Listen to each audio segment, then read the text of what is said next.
하겠습니다. 여호수아 23장 3절에서 13절까지 말씀입니다.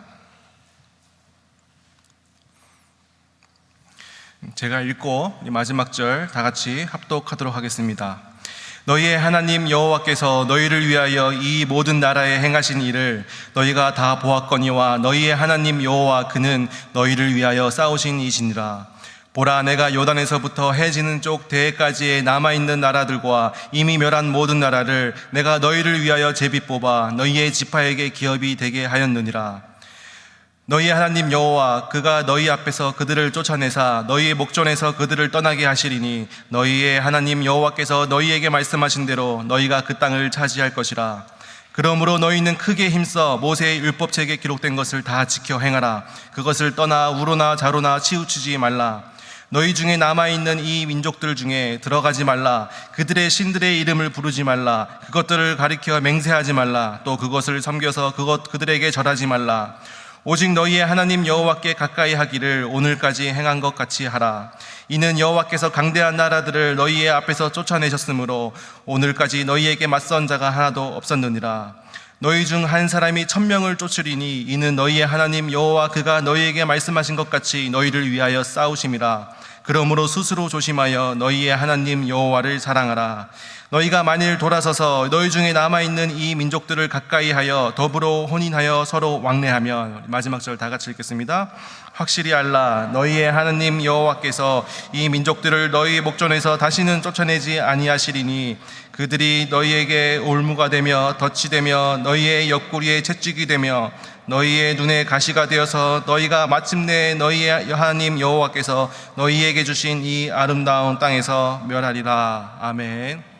오늘 이 시간 너희의 하나님 여호와를 사랑하라, 너희의 하나님 여호와를 사랑하라 라는 제목으로 말씀을 전하도록 하겠습니다. 오늘 본문의 주인공은 여호수아입니다. 에브라임 지파 출신이며 눈의 아들이다라고 성경은 기록하고 있습니다. 이 여호수아의 원래 이름은 호세아였습니다. 이 호세아의 이름의 뜻은 구원자입니다. 그런데 모세가 이 호세아의 이름을 여호수아로 새롭게 불렀습니다. 그래서 여호수아의 이름은 뜻은 여호와는 구원이시다라는 뜻입니다. 원래 이 여호수아는 모세의 수종자이자 조력자였습니다. 근데 훗날에 이 여호수아는 모세의 후계자가 되었습니다. 이 민수기 27장에 보면 하나님께서 친히 이 여호수아를 향해서 내 영이 머문 자라고 극찬을 하는 장면이 있습니다. 이와 같이 이 여호수아는 정말 믿음이 확실하고 믿음이 탁월했던 하나님의 종이었습니다. 이 여호수아가 이 젊었던 시절에 이 에브라임 지파를 대표해서 또 이제 12 정탐꾼으로 이 가나안 땅에 정탐을 가게 됩니다. 그곳에서 갈렙과 함께 이 가나안 땅을 정복할 수 있다라고 주장함으로써 한때는 생명이 위태로운 적도 있었습니다. 그런데 하나님께서 도우심으로 이 여호수아는 모세의 뒤를 이어서 이스라엘 백성들의 리더가, 지도자가 되었습니다.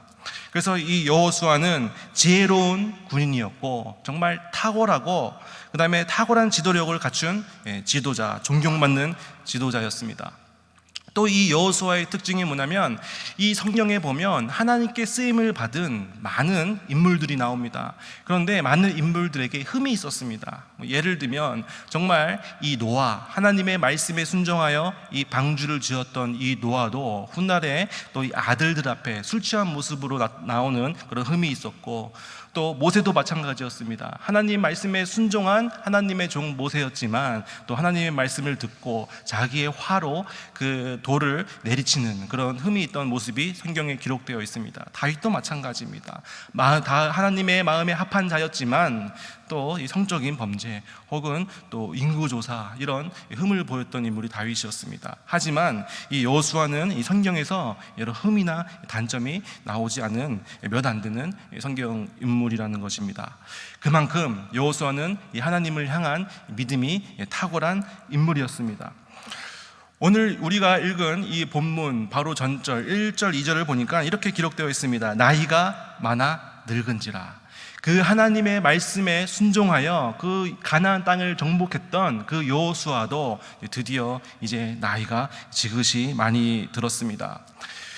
오늘 이 본문 말씀의 배경을 보면 이 여호수아 24장에 보니까 110세에 죽었다고 이렇게 기록되어 있습니다. 그리고 이 여호수아가 가나안 정복을 마친 나이가 90세입니다. 그러니까 이 90세부터 110세까지 약 20년간 이스라엘은 유례없는 태평성대를 경험하고 있었습니다. 이때 이 여호수아가 드디어 나이가 차고 하나님이 맡기신 가나안 정복을 마치고 이 임종의 날이 가까워옴을 느끼고 정말 자기가 사랑했던 그 이스라엘 백성들을 모아놓고 리더들을 모아놓고 유언의 말씀을 전하는 것이 오늘 성경 본문입니다.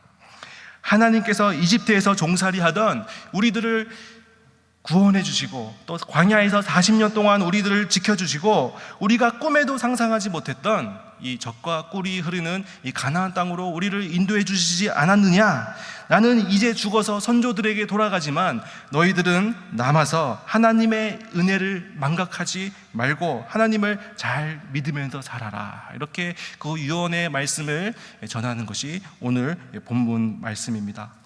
그래서 오늘 본문 말씀은 이 여호수아의 서의 결론의 말씀이라고 할 수 있습니다. 여러분, 유언은 이 한 사람이 일생일대에 남기는 가장 무겁고 또는 가장 중요한 말이 유언입니다. 여러분, 청개구리 이야기 아시지 않습니까? 항상 어머니의 말을 반대로 했던 이 청개구리 아들이 있었습니다. 그런데 이 청개구리 엄마가 아들이 너무 속을 썩여서 이 속병에 걸려서 결국은 죽게 되었습니다. 근데 이 청개구리 엄마는 나는 나중에 죽어서 산에 묻히고 싶은데 또 산에 묻어달라고 하면 강가에 묻을까봐 아들에게 마지막 유언으로 이렇게 말을 하죠. 나를 강가에 묻어다오. 그런데 이 유언의 유언의 말을 들은 이 청개구리 아들이 갑자기 그 앞에서 개가천선을 한 겁니다. 내가 평생 이 어머니의 말씀을 순종하지 않고 어머니의 속을 썩여 들었지만 내가 이 유언만큼은 꼭 들어드리겠다. 그래서 어머니를 어디에 묻죠? 강가에 묻습니다.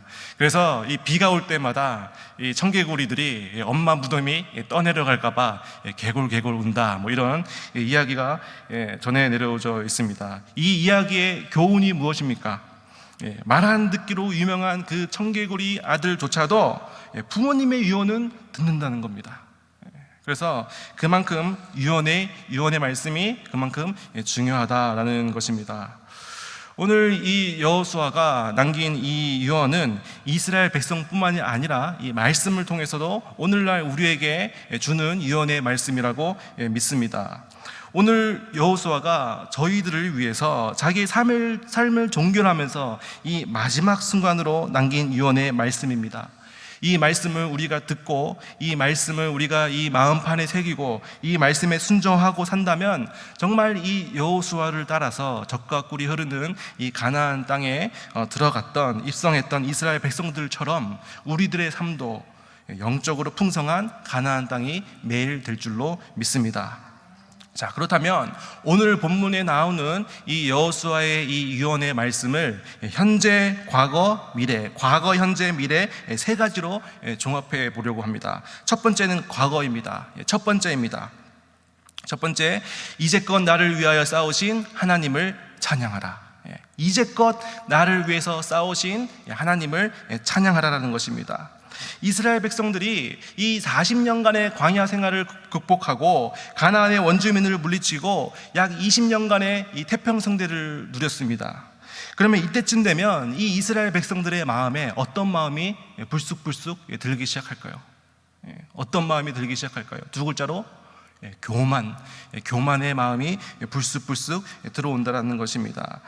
내가 뜻대로, 내가 원하는 대로, 내가 바라는 대로 모든 것이 이루어졌을 때 사람의 마음에는 이 교만의 마음이 들어올 수 있다라는 것입니다. 그래서 이 여호수아가 가장 먼저 남긴 유언은 3절입니다. 3절을 제가 한번 읽어보겠습니다.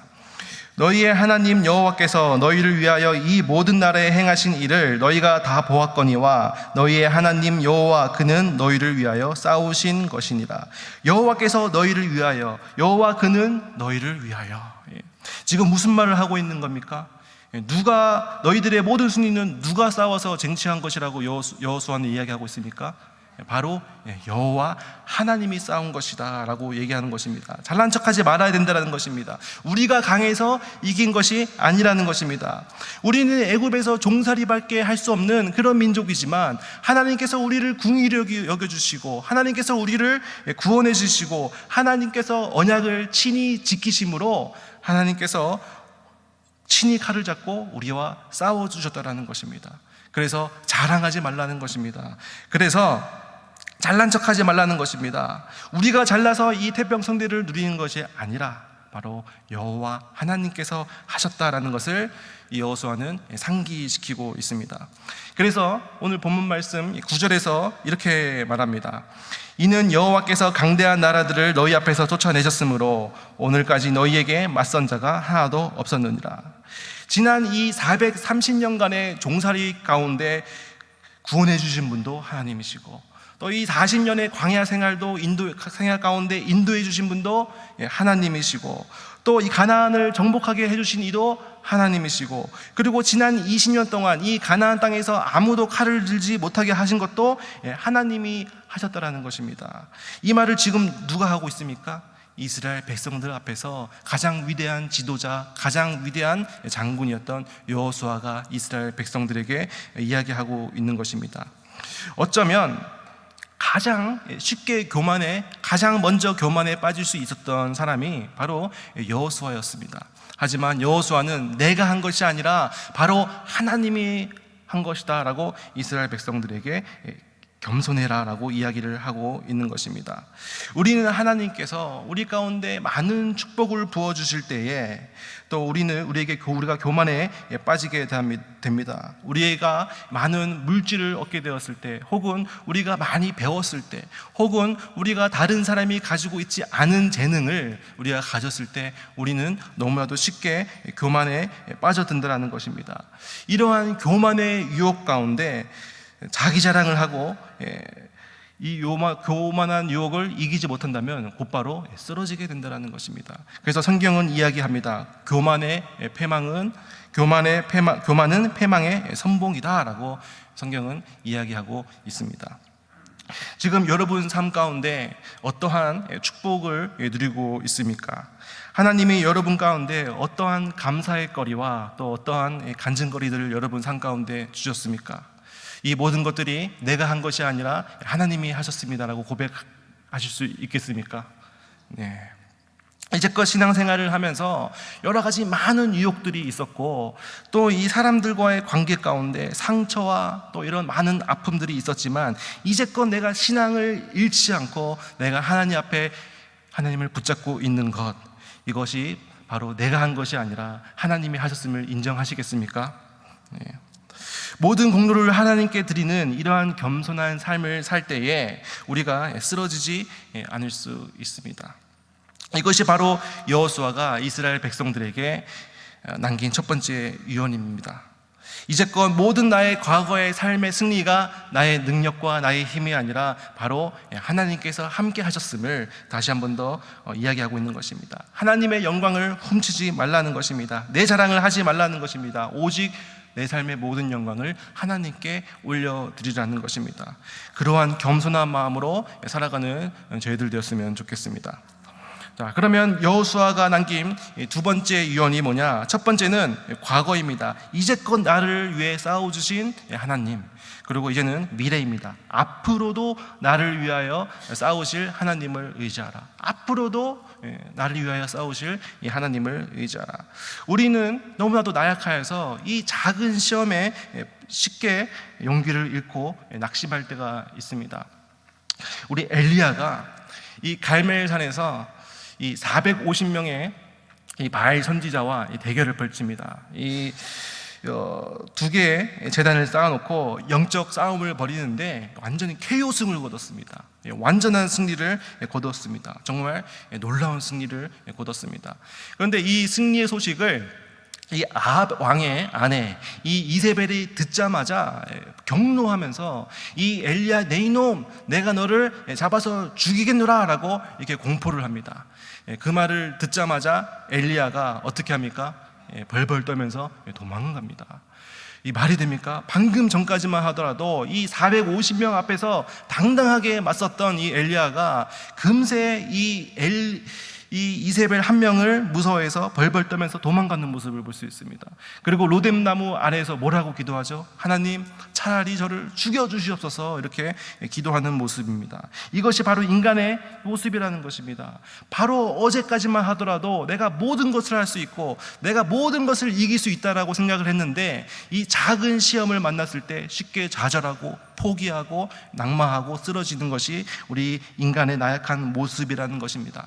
그래서 여호수아는 이 5절에서 이렇게 이야기를 합니다. 5절 제가 읽어보겠습니다. 너희의 하나님 여호와 그가 너희 앞에서 그들을 쫓아내사 너희의 목전에서 그들을 떠나게 하시리니 너희의 하나님 여호와께서 너희에게 말씀하신 대로 너희가 그 땅을 차지할 것이라. 이 가나안 땅을 정복한 지 20년이나 지났지만 아직도 정복하지 못했던 그런 족속들이 있습니다. 그래서 아직까지 싸움을 계속 이어나가야만 했습니다. 그때 여호수아가 이야기를 하기를 나는 떠나지만 너희가 나중에 전쟁을 할 때 두려워하지 말라는 것입니다. 하나님께서 그들을 쫓아주시리라. 이제껏 우리와 함께 싸워주셨던 그 하나님께서 우리와 앞으로도 함께 하실 것이고 우리와 함께 싸워주실 것이라는 것입니다. 그래서 10절 이렇게 이야기합니다. 너희 중 한 사람이 1000명을 쫓으리니 이는 너희의 하나님 여호와 그가 너희에게 말씀하신 것 같이 너희를 위하여 싸우심이라. 일당 100이 아니라 일당 1000을 하겠다라는 것입니다. 이 당시 이 이스라엘 백성들이 무슨 수로 그 기골이 장대했던 이 가나안 족속들을 이깁니까? 바로 하나님을 의지함으로 이길 수 있다라는 것입니다.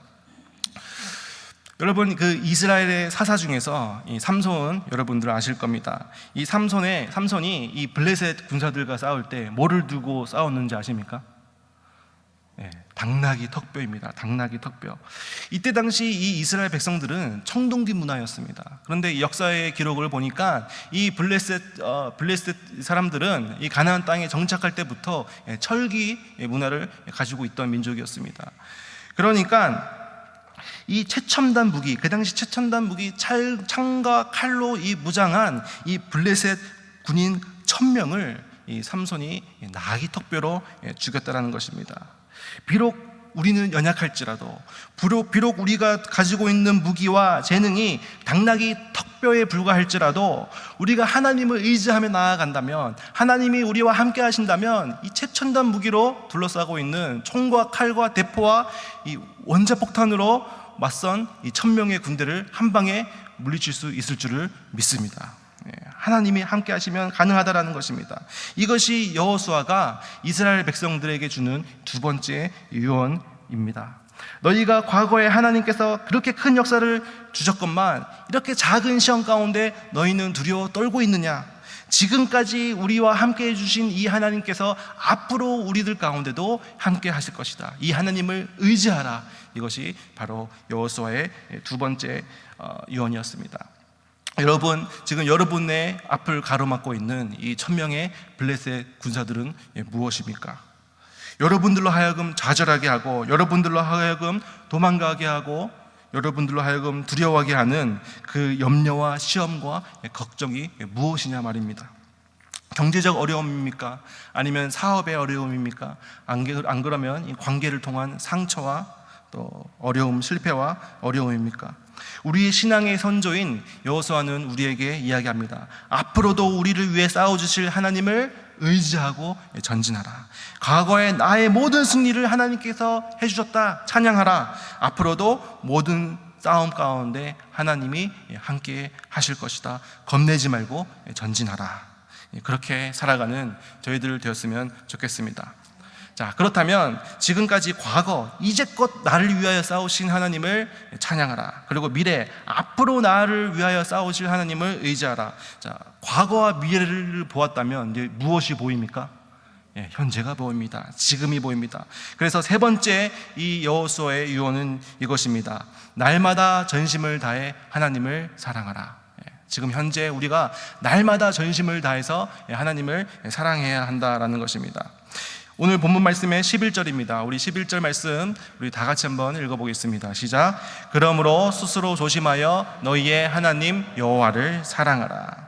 11절 말씀에 나와 있는 것처럼 스스로 조심하여 여호와 하나님을 사랑하라라고 여호수아는 말하고 있습니다. 이것만 붙들면 된다는 것입니다. 가장 큰 계명 아니겠습니까?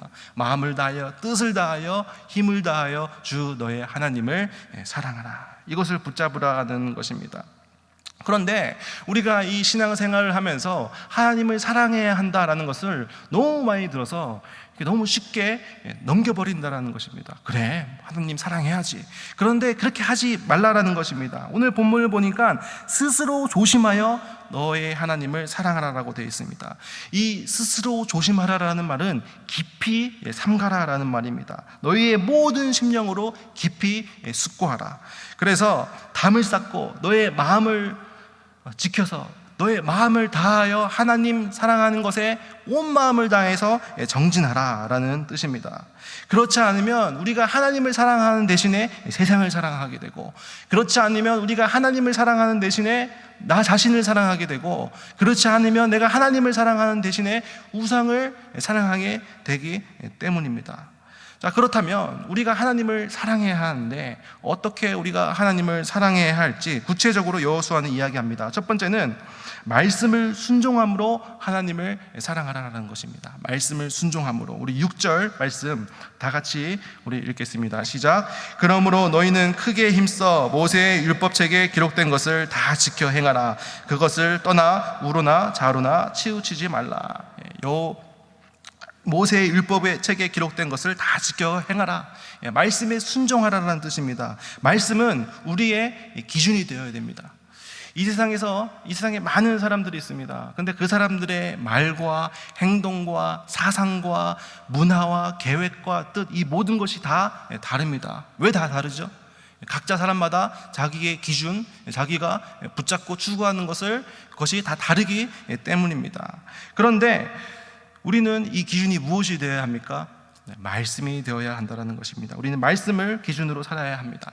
어떤 사람들 보면 이 물질, 이 돈을 기준으로 그것을 붙잡고 살아가는 사람들은 모든 것이 그것을 중심으로 살아가게끔 되어 있습니다. 사람을 만나는 것도 돈을 벌기 위해서 만나고, 일을 하는 것도 돈을 벌기 위해서 일을 하고, 심지어 결혼하는 것도 돈을 벌기 위해서 결혼하고, 또 돈을 위해서 가족과의 관계를 끊어버리기도 합니다. 무섭지 않습니까? 돈을 중심으로 살아가는 사람들이 이렇다는 겁니다.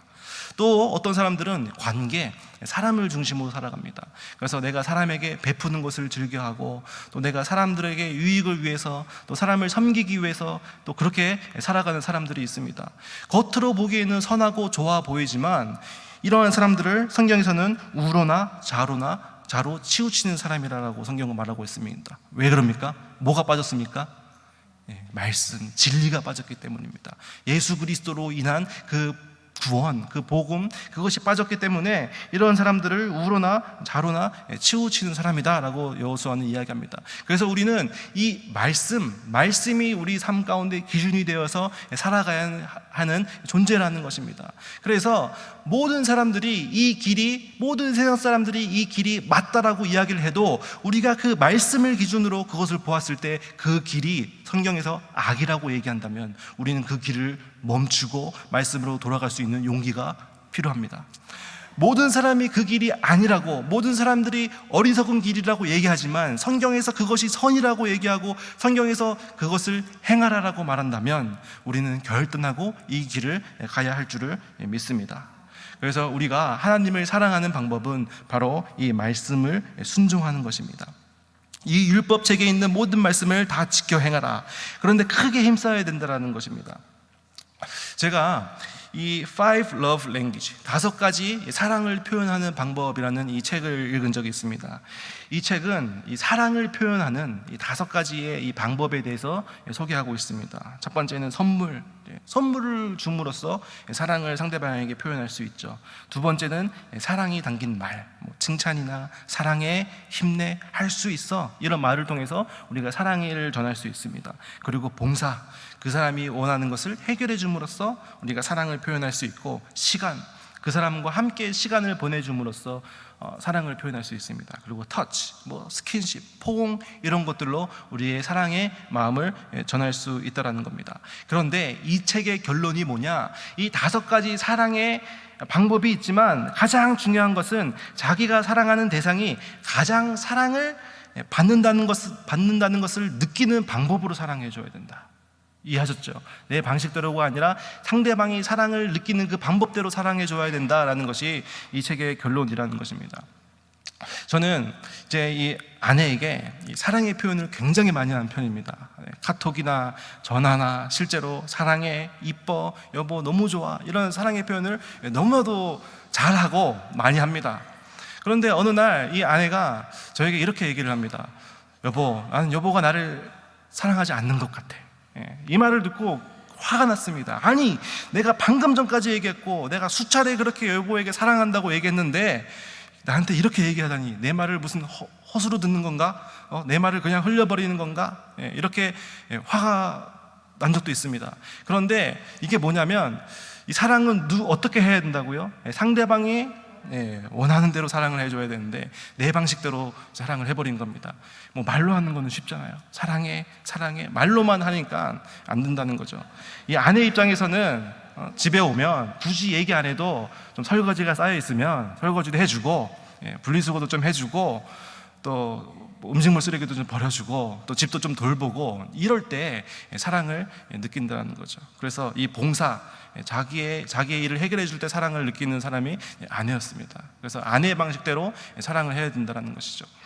제가 집에서 이제 보통 설교 준비를 많이 합니다. 이제 보통 이제 방에서 문을 닫고 이제 성경을 읽고 묵상하고 연구하고 있는데, 이제 아이들이 문을 열고 확 들어옵니다. 그래서 아빠 놀아줘 그러죠. 그러면 또 제가 어떻게 해야 됩니까? 안 돼, 아빠 설교 준비해야 돼. 좀 나가 있어. 이렇게 얘기를 한단 말이에요. 그렇게 말하고 나면 마음이 너무 좀 아파요. 그래서 다시 부릅니다. 들어봐. 그리고 제가 사랑해 하고 꼭 껴안아주고, 또 이마에 뽀뽀도 해주고 다시 돌려보냅니다. 그러면 제 마음은 이제 풍족하죠. 사랑으로 풍족해집니다. 근데 아이들이 뭐라고 얘기하냐면, 아빠가 나를 사랑하지 않는 것 같아, 아빠가 나랑 안 놀아줘, 이렇게 얘기를 하는 거예요. 너무 서운해서, 야 방금 뽀뽀 해줬잖아, 사랑한다 해줬잖아. 근데 이것도 나의 방식대로 사랑을 한 것이죠. 맞아요. 아이가 원하는 사랑의 방식이 뭡니까? 시간을 보내주는 거예요. 들어주고 함께 놀아주고 같이 있어주는 것을 하는 것이 아이가 받기 원하는 사랑의 방식이라는 것이죠. 이처럼 내가 원하는 방식으로 사랑을 베푸는 것이 아니라 상대방이 원하는 방식으로 사랑을 베푸는 것이 중요합니다. 하나님도 마찬가지라는 것입니다. 하나님의 러브 랭귀지가 있습니다. 우리가 하나님께 찬양을 드리는 것 너무나도 중요합니다. 하나님께 예배를 드리는 것 좋습니다. 교회를 섬기는 것 좋습니다. 그런데 하나님께서 가장 기뻐하시는 러브 랭귀지가 뭐냐면 바로 우리가 하나님의 말씀을 순종하는 것입니다. 요한복음 14장 15절 말씀을 우리 다 같이 읽어보겠습니다. 시작. 너희가 나를 사랑하면 나의 계명을 지키리라. 예수님께서 말씀하셨습니다. 너희가 나를 진짜 사랑한다면 뭐라고요? 계명을 지켜라. 말로만 사랑한다 하지 말고 계명을 지켜라. 또 계속해서 또 볼까요? 21절 말씀을 우리 다 같이 읽어보겠습니다. 시작. 나의 계명을 지키는 자라야 나를 사랑하는 자니 나를 사랑하는 자는 내 아버지께 사랑을 받을 것이요 나도 그를 사랑하여 그에게 나를 나타내리라. 나의 계명을 지키는 자라야 나를 사랑하는 자다. 분명히 예수님께서 말씀하셨습니다. 우리가 말씀을 듣는 것은 잘합니다. 그렇죠? 우리가 말씀을 이해하는 것도 잘하고 말씀을 읽는 것도 잘합니다. 그런데 말씀을 순종하는 것을 우리가 잘하고 있는가 한번 되돌아봐야 됩니다. 우리가 그 말씀을 듣는 것에 그치는 것이 아니라 그 말씀을 듣고 순종할 때 하나님께서는 가장 큰 사랑을 느끼신다는 것입니다. 이 말씀을 우리가 기억했으면 좋겠습니다. 그리고 한 개 더, 또 우리가 어떻게 할 때 하나님을 사랑할 수 있느냐? 하나님을 가까이 함으로 하나님을 사랑할 수 있다는 것입니다. 하나님을 가까이 함으로. 오늘 본문 말씀 8절 말씀을 다 같이 한번 읽어보겠습니다. 시작. 오직 너희 하나님 여호와께 가까이 하기를 오늘까지 행한 것 같이 하라. 개역 한글에서는 하나님을 친근히 하라라고 이렇게 나와 있습니다. 하나님을 친근히 하라. 그래서 하나님께서 원하시는 사랑의 관계는 첫 번째는 아까 말씀드렸던 말씀에 순종해야 하고, 두 번째는 하나님과 가까이 한다는 것입니다. 하나님과 친근해야 한다. 여러분, 아마 대부분 여러분들이 한 번씩은 사랑에 빠져본 경험이 있을 겁니다. 여러분들 옛날에 사랑에 빠지셔서 데이트 하셨을 때 뭐 하고 싶으셨습니까? 그냥 같이 있고 싶지 않으셨습니까? 그래서 여러분들 다 지금 결혼하신 거잖아요.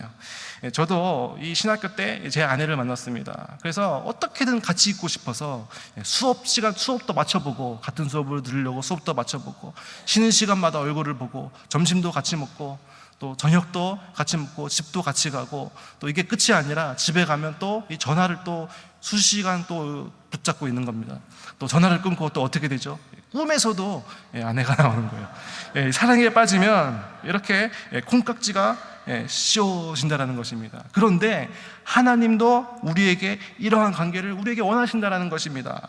하나님하고 죽고 못 살아서 방금 전에 예배를 드렸는데 또 이 말씀을 보고 싶고, 또 방금 전에 말씀을 들었는데 또 기도하고 싶고, 말씀을 실천하고 싶고, 순종하고 싶고, 전도하고 싶고, 또 찬양하고 싶고, 이런 관계, 이런 하나님과의 친근한 관계를 하나님께서 원하신다라는 것입니다. 그래서 여호수아가 남기는 세 번째 유언입니다. 하나님을 사랑하라는 것입니다. 전심을 다해서 하나님을 사랑하라. 첫 번째는 말씀을 순종함으로 사랑하고, 두 번째는 하나님을 가까이 함으로 순종하라. 이 세 번째 유언이었습니다. 오늘 말씀을 마무리하도록 하겠습니다. 우리가 이 언덕을 올라갈 때, 이 언덕을 올라가는 것이 얼마나 어렵고 힘들고 시간이 오래 걸립니까? 그런데 반면에 정상에 올라서 이 절벽에서 떨어지는 것은 어떻습니까? 순식간입니다. 우리 신앙도 마찬가지라는 것입니다. 우리가 이 신앙생활을 하면서 하나님의 사랑을 깨닫고 이 신앙으로 성장하는 길은 너무나도 오래 걸리고 힘겨운 일입니다. 그런데 우리가 시험에 빠져서 하나님으로부터 멀어지는 것, 시험에 빠져서 남들의 걸림돌이 되고 하나님으로부터 돌아서는 것은 순식간이라는 것입니다. 그러니까 우리는 조심해야 합니다. 항상 이 마귀들의 유혹을 물리치고 담을 쌓고 스스로 조심하고 하나님만을 사랑하는 사람이 되어야 한다는 것입니다. 이것이 신앙의 선조였던 여호수아가 우리 가운데 남긴 유언의 메시지입니다. 이제껏 너희를 위해서 싸우신 그 하나님을 찬양하라. 앞으로도 우리를 위해서 싸우실 그 하나님을 의지하라. 그리고 스스로 조심하여 전심으로 하나님만을 사랑하라. 이렇게 살아가시는 여러분들 되시기를 축복합니다. 기도하겠습니다.